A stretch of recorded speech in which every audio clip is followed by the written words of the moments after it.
ಊಟವನ್ನು ಮಾಡಲಾಗಿದೆ. ದಯವಿಟ್ಟು ಎಲ್ಲರೂ ಬಂದು ಊಟವನ್ನು ಮಕ್ಕಳು ವಿನಂತಿಯನ್ನು ಮಾಡಿಕೊಳ್ತಾರೆ.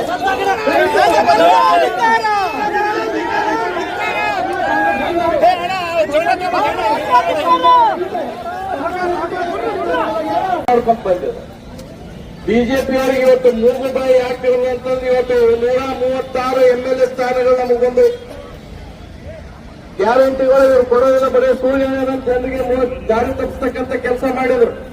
ಆದ್ರೂ ಕೂಡ 5 ಗ್ಯಾರಂಟಿಗಳನ್ನು ನಾವು ಜಾರಿ ಮಾಡಿದ್ವಿ. MP ಚುನಾವಣೆ 9 ಸೀಟ್ ಬಂದಾಗ ಗ್ಯಾರಂಟಿ ವಾಪಸ್ ಹೋಗ್ತಾ ಅಂತಂದ್ರು. ಆದ್ರೂ ಕೂಡ ಮುಖ್ಯಮಂತ್ರಿಯವರು ಮೊನ್ನೆ 15ನೇ ತಾರೀಕು ಕೂಡ